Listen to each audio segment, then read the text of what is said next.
I'm a financial advisor. And it was like a slow motion movie. That's Derek Kinney.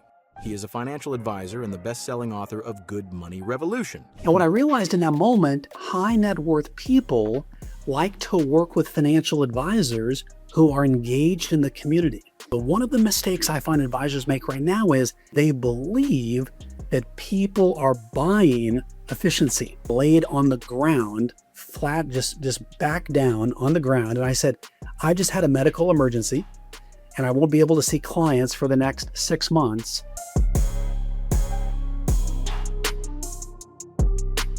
Hi, this is Marc, co-founder of Blocks and host of the New Wealth Advisor podcast. And today I'm super excited to have Derek Kinney with us. Derek has quite the experience, and I feel that we could be speaking for days, but we're going to try to keep it contained here. So Derek started his advisory business from nothing, grew it to being one of the top 1% in the US. He's an American, by the way. He's our first American guest to this podcast, and super excited to have him on here. And then from there, he decided that he wanted to share his knowledge and became an advisor. He is a renowned book author. He has a best-selling book called The Good Money Revolution that appeared from the Wall Street Journal and USA Today. And listen, Derek, I'm super excited to have you on the podcast. Well, thank you, Mark. Thanks for the invite. I know we spoke a while back and our paths have crossed many different places, but to hear about your growth and how you're helping advisors, I'm thrilled to be here. Well, super excited to have you on. And you know, one of the reasons that really got me to want you to be our first American advisor is that I think we share a common philosophy where, and I don't know the exact words, but it's something like you want to bring back humanity to the advisory role. And I'd love, to understand what made you put that stick in the ground and say, this is the most important thing out there for advisors. Well, I believe that if you want a business that's booming, focus on the human. And so many advisors and firms these days think that it's the AI, the tech stack, it's behavioral finance, all these things are what's going to drive clients in, but it's actually human connection, making people feel understood and that they say to themselves, this person gets me. And I'll tell you a quick story, Mark. So when I was a newer advisor, I was probably in the business maybe 10 years, I kept getting a terrible response to one question I got asked. And I knew I couldn't keep going like this. When people would ask, Derek, what do you do? I would reply, I'm a financial advisor. And it was like a slow motion movie. People's eyes would glaze over. They'd start to walk backwards. They'd murmur something like, I have enough insurance already. And I was defending my title. And I realized this has to change. And then one day I tried something different. And somebody said, hey, Derek, now what do you do? And I said, well, you know how so many people worry about running out of money in retirement? We help them fix that. And the person paused and she said, that's exactly what I worry about. So are you a financial advisor? And I said, well, we have a 5-step process that we custom tailor a plan for each client so they don't run out of money and they feel confident. We specialize in retirement income planning. And Mark, that was the moment. That was the moment that I knew I had 3 sentences. And when I said them all the time, people no longer close the door. They lean in and say, tell me more. It's like you understand my financial pain. And what that taught me was that those 7 to 9 seconds, the first time you meet someone, can either close the door to your next best client or open the door because of one thing. Mm-hmm. You connected with an instantly relatable pain point that they were able to say, yes, I get that and you understand me. Finally, someone does. So, but it's interesting because you say start with the pain, right? Like, let's find the pain point. But when you approach people, the biggest pain point is what you're going to do when you retire. Like, what's the lifestyle that you want as a retire? But are there other pain points that can be looked at? Well, yeah. So think about what I tell advisors when I coach them now or when I speak. I have everybody do a 5 and 5 exercise. Okay. So what you want to look at is take your 5 most recent clients and ask yourself, of those 5 most recent clients, what problem did they come to you to help them solve? And you'll begin to discover kind of the thread woven through those people. Now, you'll often find you realize some of these people aren't exactly the ideal fit for me. I was just so busy bringing in clients, I didn't realize it. The other 5 is to write down your 5 favorite clients. These are the ones that when you see their name, you smile. They like you, they pay you well, they take your advice. You might socialize with them outside the office, and then ask, what problems did they come to help you solve? Well, now I call this your focus group. Your 10 clients are telling you what problems you solve for people right now. And so what you want to ask yourself is, who is the ideal client that you want to work with? And if they were on the back patio of their house on a Friday night with their favorite beverage in their hand, sitting next to the person they love the most, what exact words are they saying about how they wish their life was better? Are they saying something like, we make good money, we work hard, but I feel like we're falling further behind? Or do they say, I'm so worried that we built up all this money, what if we make one wrong decision and it screws the whole thing up? Or what if I die? Is anything going to happen to you that you'd be taken care of and be able to carry on? You see, the point is, you want to think about what are the exact concerns and problems your ideal clients say. So the way to connect with them on a relational level would be, well, let's say, Mark, for example, that you and I are both dads of teenage girls, okay? And I were to say to you, Mark, how it feels like when you talk to your daughter, like what you say goes in one ear and right out the other. She doesn't listen at all. The other dad is going to say like, yeah. The point is, I didn't say anything crazy or new. I simply said what they knew to be true. And so when you say problems people already know to be true, but they hear it from you, it draws them closer to you. And that's the basic form of human connection with a trusted financial advisor. I think that makes total sense. Like I look at my trusted financial advisor that I have, his name is Robert. And when we started to work together, it was like 2010, I had just sold my company. And I spoke to so many and I was approached by so many because I had just sold my company and it was publicized and, whatever. But I ended up speaking to a lot of people and ended up being connected with Robert. And where we connected was that he understood what a tech entrepreneur was, right? And he understood my pain. He understood kind of the challenges I would have to go to in the future. And he helped me plan in that aspect. And that's what kind of created that connection. So you're absolutely right. If you identify like, what is your it factor for the people? How do you then connect to that? That kind of makes sense. And maybe so did you actually use that formula to build your practice to be one of the top 1%? Yeah. So what I realized was when I first began, I was 26 and I had a problem. I looked like I was 13. I had no gray hair. A good problem, no? A good problem, right? I had no gray hair. I had no wrinkles. I had no natural market. But what I had was a passion for supporting local education. So how I got started, I actually went back to my local high school, but I graduated from Sam Houston here in Arlington, Texas, where I live today. And I came with a $50 Amazon gift card for the teacher and a $25 Amazon gift card for the student. And I began to give a Teacher and Student of the Month award. And I did it because it made me feel good. And because when I was at high school, no successful people ever came back and sort of gave us a glimpse of what our lives could be like, And so I got to present this to this teacher and the student and breathe life into them. And I got a picture with the teacher, the student, myself, and the principal. And this went in the newspaper back in the day and then later on in social media. Well, I got a call from a woman, Mark, this would have been about 4 months after doing this. And what she said to me shocked me and completely shifted how I began to build my business. She said, Derek, we see you supporting local education and we want you to be our financial advisor.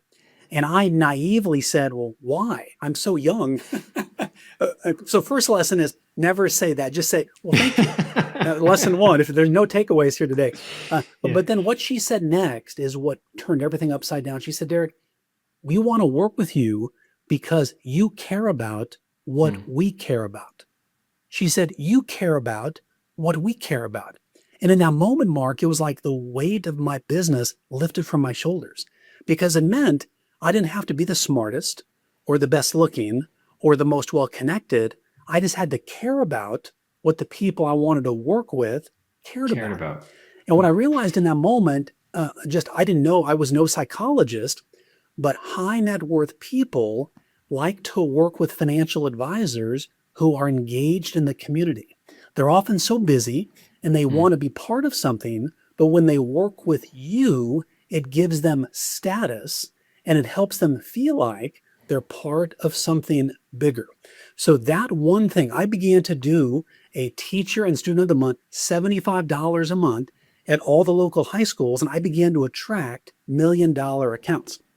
Now, the other piece that I connected to Just was, just when you actually did that, did you know that was going to be the outcome, or you did it just out of the kindness of your heart? well, I did it. I'm a marketer at heart. I wanted to get my name in the community, Understood. but I didn't know that it was the act of supporting local Mm. education, my action recognizing a teacher and a student, and then promoting it as when you work with Derek, you're helping support teachers and students. Well, now clients, and what they realized was I didn't know this. I was a commodity, Mark. I was Mm. like every other advisor. So people chose to work with me because they knew they're going to get good returns and good service. Those are table stakes, but they're part of something bigger. But then Mm. the key to all of this is then owning a problem. I discovered that when you own a problem, you own your success. And so that's when I call this my you know how framework. When people would ask, so Derek, what do you do? Instead of saying financial advisor or wealth manager or dream funder and people's eyes glaze over, I would instead say, you know how so many people, they worry about running out of money in retirement as I slightly nod my head. We help Mm. them fix that. I didn't say financial advisor. I didn't say wealth manager. I simply said, you know how. And the psychology of that is that when you say you know how, people Mm. expect to know what you're talking about. And then you, with the least amount of words always wins, you state the instantly relatable problem. So, for example, as I'm coaching advisors right now, one said, Derek, I really want to work with business owners as they exit their business. And so we worked up language about, okay, what is a problem that a business owner often feels? And it's they don't want to make a big mistake when they go to Mhm. sell their business. And so we simply said, you know how hardworking business owners don't want to make a big mistake when they go to sell their business? We help them fix that. You That see, makes it sense. sounds so obvious and so clear, but that's the point of it. It's instantly understandable. Or, for example, one of our clients who wanted to works with women right now, successful women. You know how hardworking women, when they face an unexpected life event like the death of a spouse or a job loss or divorce, and suddenly they feel stuck, we Hmm. help them fix that. Or you know That makes how sense. hardworking professionals, they make good money, but they feel like they're falling further behind? We help them fix that. You see, the point is something easily understood, but it succinctly says, what problem do you solve without saying your job title? I get that. I get that. I want to come back to the business that you built. So you grew it to one of the top 1%. And I might get the story a bit wrong, but you were in a hotel room or you were on a break somewhere on vacation and you made a list of what do I want to do in the future? And then running the firm was not part of it, or at least that's, anyway, you correct me, right? Yeah. And so you decided to sell the business and do what you wanted on the list. You had spent all that time doing it and building it. And I'm assuming, and maybe you should never assume, but that a lot of the burden was that you were a one-man show. You had to do a lot of the administrative work to do that. Would your story have changed if AI was there? Oh, good question. All right, so let me go back and Yeah. you have read Correct my me where I'm notes wrong. very, very well. Yeah. So every year I go on what I call a yearly sabbatical. I take 5 days completely by myself. As a matter of fact, I just got back from this 2 days ago for my 5-day sabbatical. And I ask myself 3 questions. How do I be a better husband? How do I be a better father? And how do I be a better business owner? And one of the things I realized was I'm a very fast moving person, as I know you are and many of the listeners are as well. And I realized I had a problem. I can run so fast that without a clear goal and a strategy, I run fast in a circle and I've accomplished nothing. And so I take these 5 days by myself to get clear on what is it that I want to run fast toward the other 51 weeks out of the year. So this was July 2019. I'm at the W Hotel in Boston. And the first hour of my sabbatical, I'm writing a list of all the things I would like to do. And I wrote down, I called this Derek 2.0. Write a book, launch a podcast, coach, speak, consult. Could I recreate the recurring revenue in my current business, which at that point was about $2.5 to $2.75 million a year? Could I rebuild that in a different business? And I realized I didn't want to be a financial advisor anymore. I had built the business. It was a top 1%, but candidly, I just got bored. I built it, I achieved it, and I was ready to say, I'm ready to do something new because I didn't want to be like one of those athletes that you see that is at the end of their prime. They hang around a couple years too long, and you're like, man, they should have left 2 years ago before things got bad. I don't want to be that guy because I would do myself a disservice, my team and my clients. But the magic was, I prided myself on being the top financial advisor in the Dallas-Fort Worth area here in Texas. And to legitimately sell my business, I had to hand up my clients, not hand them off. That meant I had to find an advisor that I thought was better than me. And I thought I was the best advisor. So literally, the goal of this was humility, so that I could say a year from now, could my clients thank me and say, Derek, you were good, but so-and-so is even better. Thanks for handing us off and up in a better spot. I found that person and decided to make that change. But what I realized was, if you want to make it rain, connect with pain. So I wanted to find then, with my newfound ability to have sold this practice and now work with advisors, I wanted to help advisors cut the time it took to be successful and avoid the mistakes I made. Because what I found was I was always a good marketer. I've always believed in always be marketing. My office was always by the highway as a reminder that every day there's people leaving Arlington never to come back again. All that marketing messaging gone.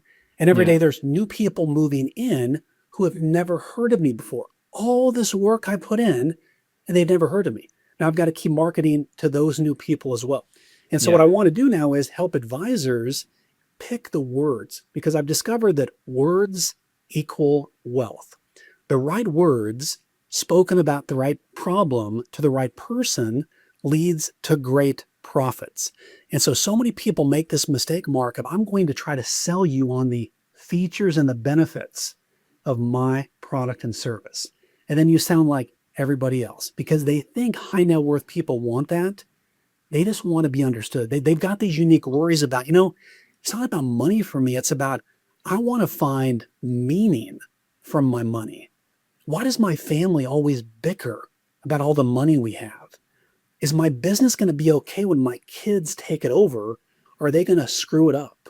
You see, when you can talk in language that people understand with money, not just, hey, here's my next hot mutual fund, you instantly go into rare air and stand out from every other advisor. Yeah, no, very true.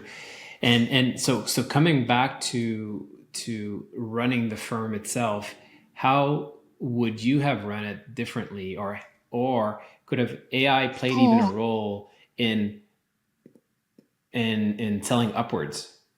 Yeah, look, that's a good question. I had a team. So I basically scaled my business. We built a regional firm. So I had offices in Dallas, Houston, in Arlington, of course, and then in McAllen, south right there on the Mexico border. And so what made the sale of our business appealing was people could buy not just one location, but 4 locations in one time. Expand right away. Very, very attractive. Now looking back, Could AI have helped even accelerate that? I think it probably could. I mean, one of the methodologies in my mind, which was early thinking than a lot of people, was how could you make every client feel like my team and I were right next door? Now, I live in Arlington, and McAllen is an hour and a half flight, so I'm clearly not next door. But how do we provide the service where it feels like Derek and his team are right there? And part of the philosophy was we adopted a clients of the firm mentality. And we began to train, and I took on a teaching hospital mentality of having an advisor with me in every visit. So the Okay. clients knew, hey, this isn't just the Derek show. It's not just the me show. It's the we show. And that allowed us to scale. So one of the things I wish I would have done sooner is, I talk about this on stage quite a bit, is I in a team meeting, I just had this crazy idea, Mark. I stood up and I went and I laid on the ground flat, just back down on the ground. And I said, I just had a medical emergency and I won't be able to see clients for the next 6 months. What are we going to do? And the whole point was waiting for the team to figure it out. And one person said, well, should we try to resuscitate him? And we got a laugh out of that. And then one person said, well, if Derek can't see clients, we've got to figure out who can. And the moment I heard those words, I quietly stood up, walked over to my chair and sat down and watched my team begin to figure it out. And what happened was 2 weeks later, they came back and said, Derek, we have some bad news for you. And I said, what is it? They said, well, you are the problem, Derek. Everything has to go through you. Every approval, every system, every structure. So we began to officially make every system and process, Derek, optional. Everything could run without me. And the moment we did that, then we began to scale very nicely. So I think looking back, integrating AI into some of those systems and structures is going to be the key. But one of the mistakes I find advisors make right now is they believe that people are buying efficiency. No client ever calls an office and says, hey, tell me about your tech stack. Hey, tell me about your AI. Tell me about your Claude prompts that you use. That'll determine if I pick you as my advisor. All they care about is, do you get me? Do you understand me? And do you work with other people like me? It's like the rock star. The rock star doesn't get to the show and plug in all the amps and sweep the floor, make sure the lights are on. They simply grab the mic and start singing. That's what clients want from you, is they want you face to face. Face to face wins the race, and voice to voice is the best choice.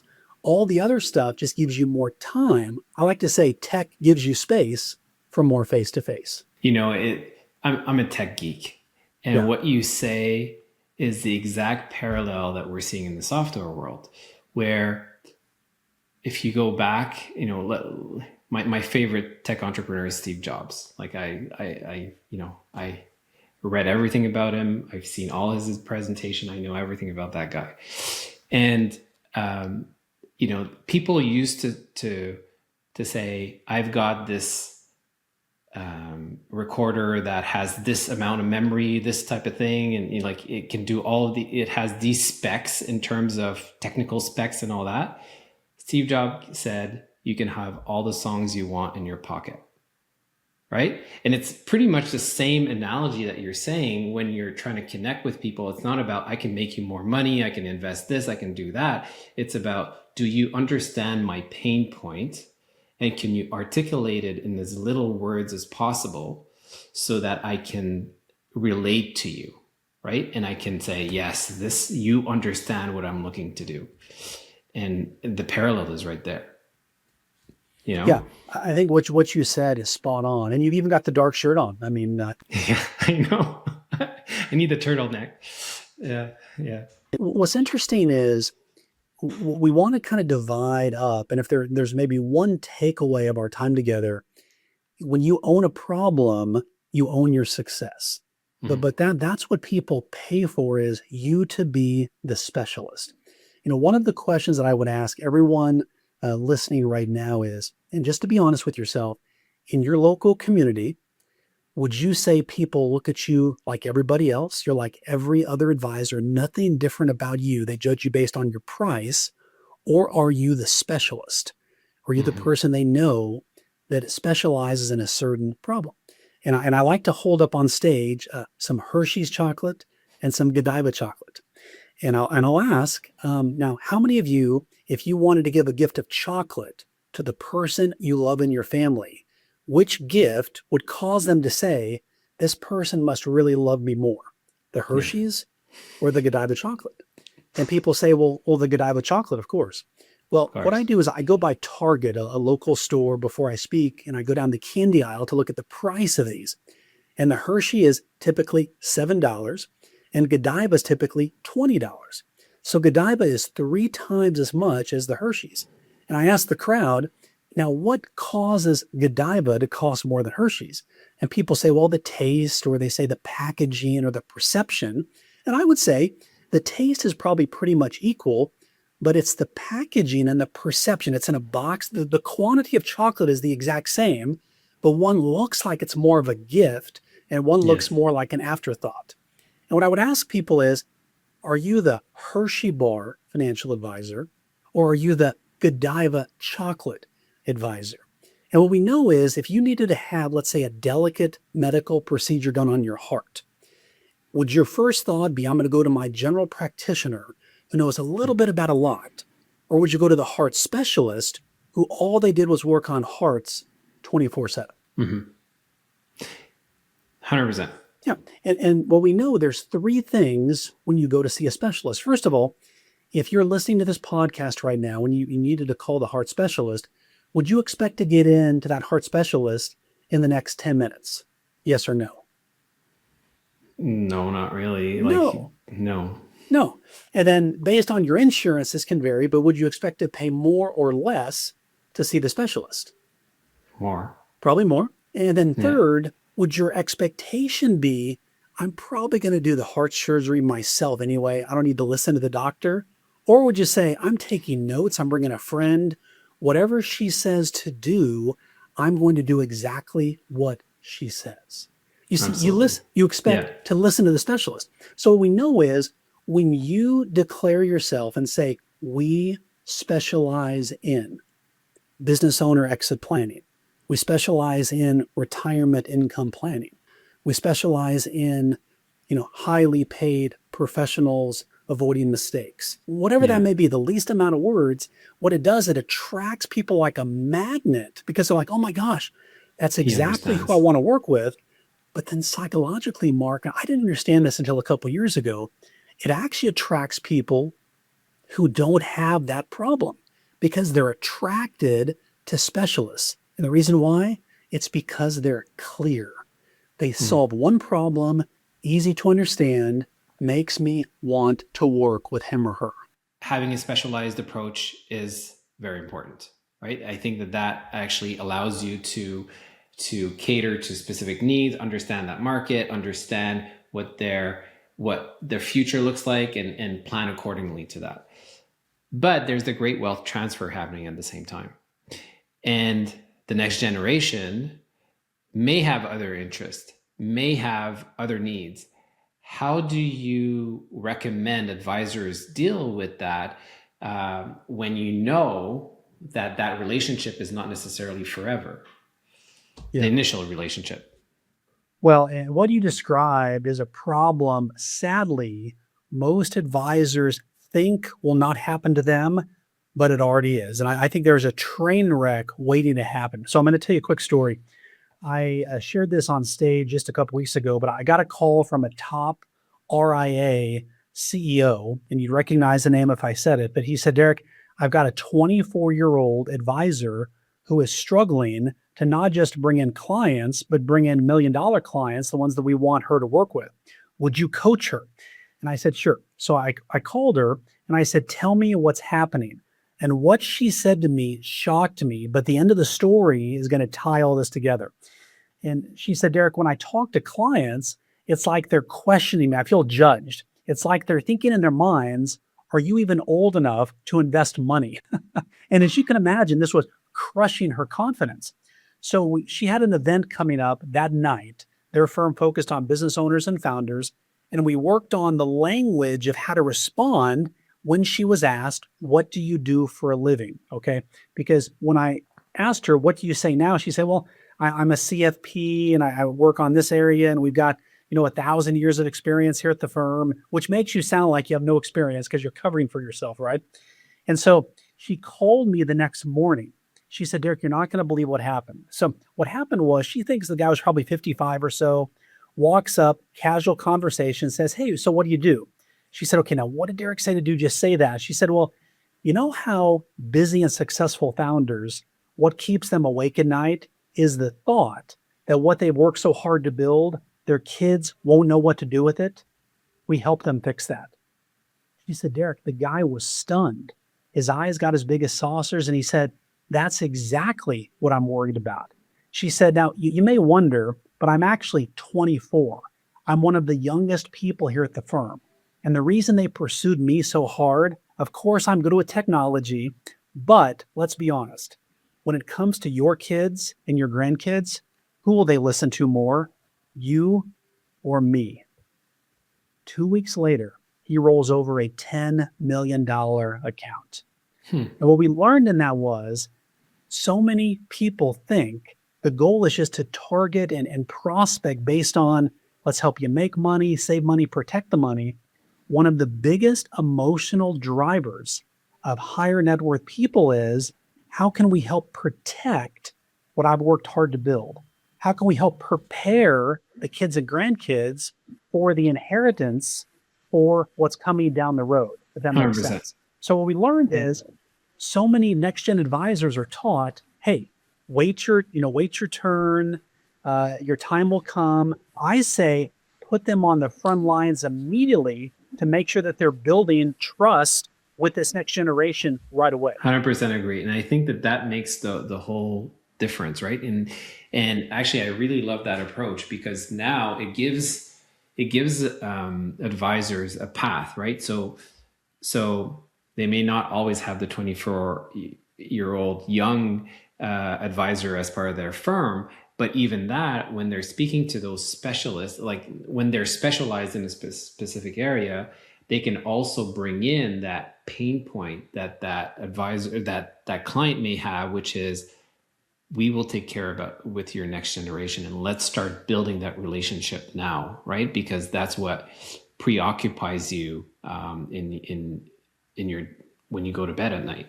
Now, what I'm proposing though, Mark, is probably not going to be received by every advisor because egos of top advisors are big. We've learned that, okay?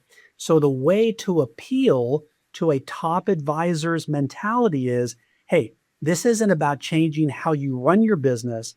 This is about helping your team scale your vision for the business. When you can align with, I'm helping you get what you want, but they've sort of tuned you out, that's the key. But imagine this. Think about these 24-year-olds, or I like to think that sweet spot is that 24 to 30 sweet spot for advisors.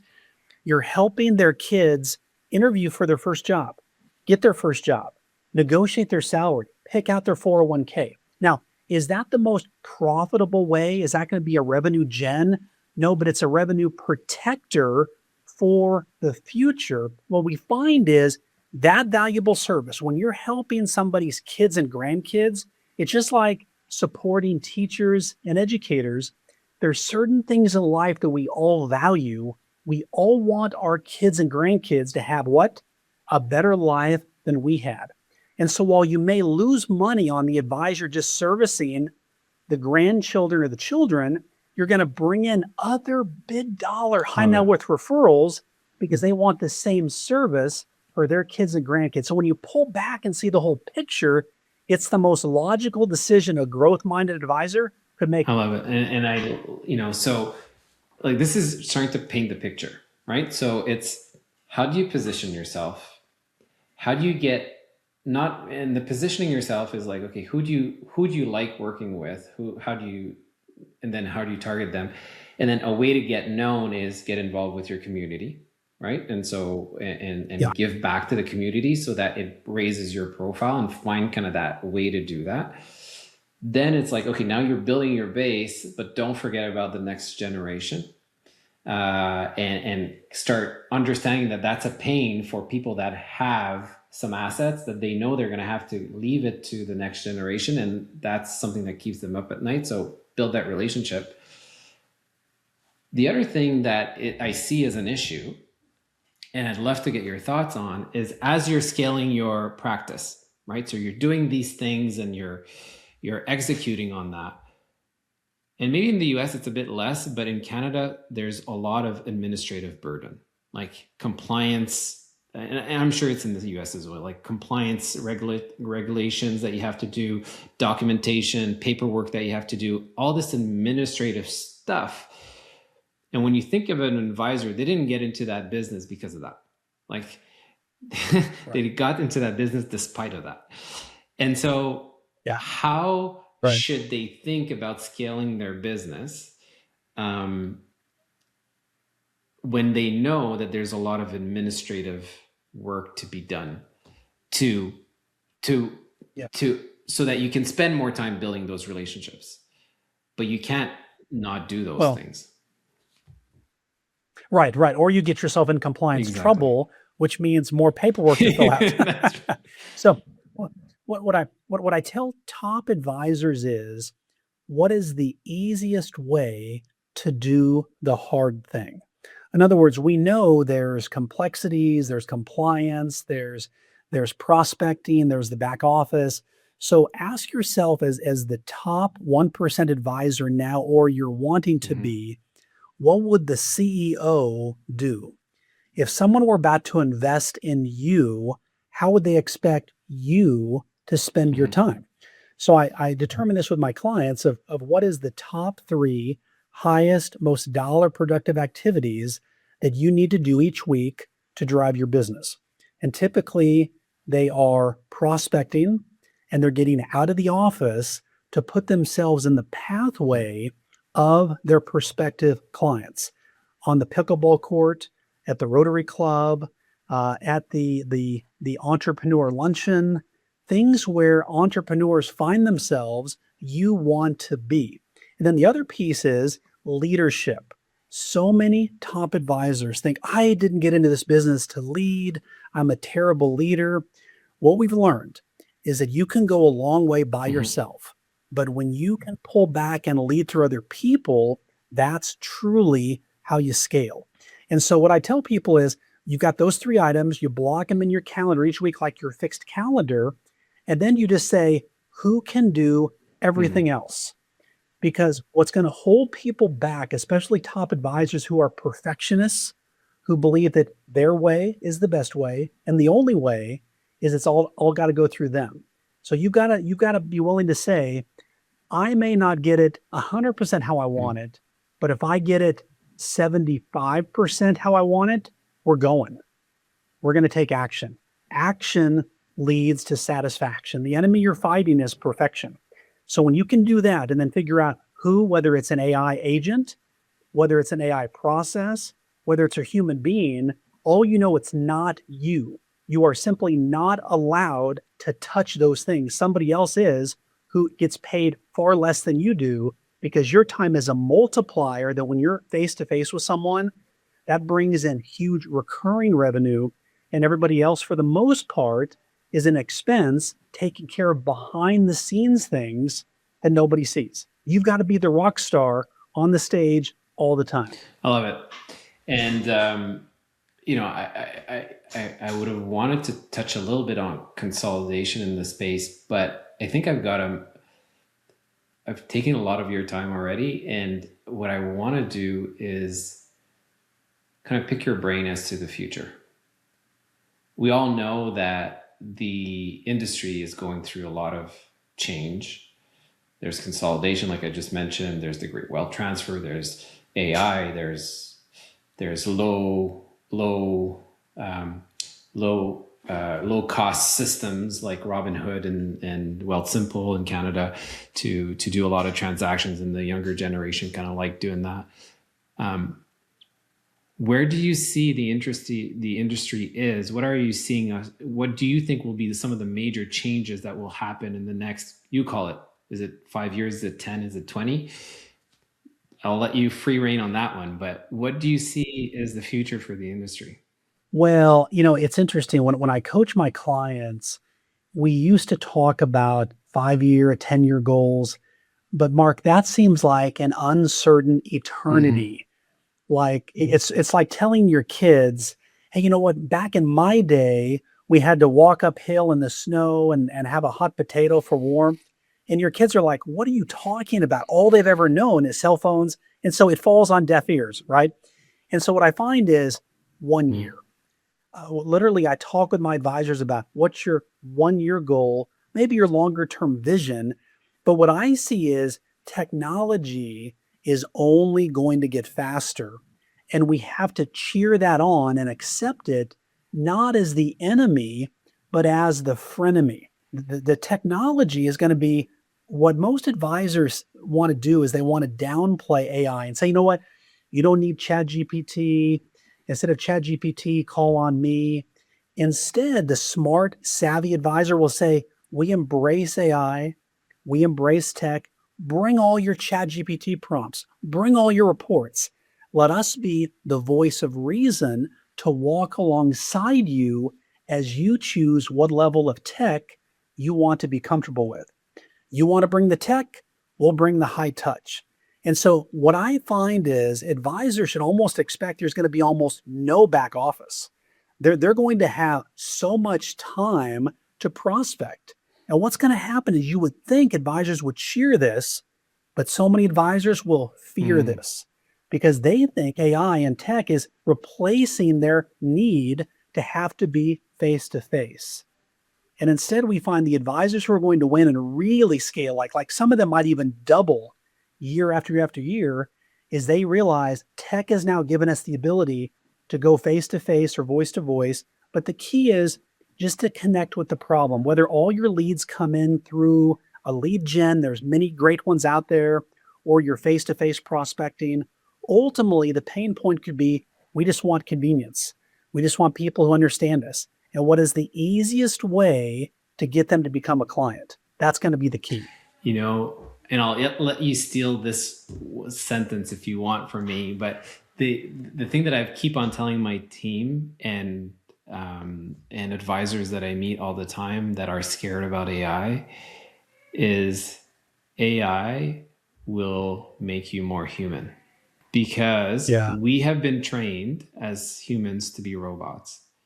We do repetitive work. We do administrative work all the time. Like that's what we do. And we've been trained to do that for years and years, when that's not being human. Being human is connecting, right? Being human is having conversation. Being human is understanding what are the preoccupation of someone, what are the pain points, what are all these things. And that's where I think AI will help you become. It will help you become more human. And when you understand that, then you start embracing it, I think. You Yeah. know? Totally agree. Yeah. Yeah. And so, Derek, I really appreciate our time together. You know, at the end of the day, I think we went through the entire business, from how do you build something with purpose? How do you attract people? How do you Mhm. build the relationships over time by specializing? How do you then make sure that you follow through on the next generation to how to embrace technology to make your business even better? And so I don't think we could do more of a 360 than this. And your insights have been amazing. And I invite anyone that are listening to this, you are very public on LinkedIn and on other network. You're often requested to come at different conferences to be speakers, and so I'm actually super humbled to have you on this podcast. And so I encourage everybody to follow you and read your book and learn about how to build a successful advisory business. So thank you. Well, that means a lot. Thank you, Mark. That means a lot. I see what you're building and I see behind the scenes the work you're putting in and how you want to help advisors so much. So, first of all, congrats on that. And it's an honor to be here and to call you a friend. So, thanks for having me Thank you. today. Have a good one.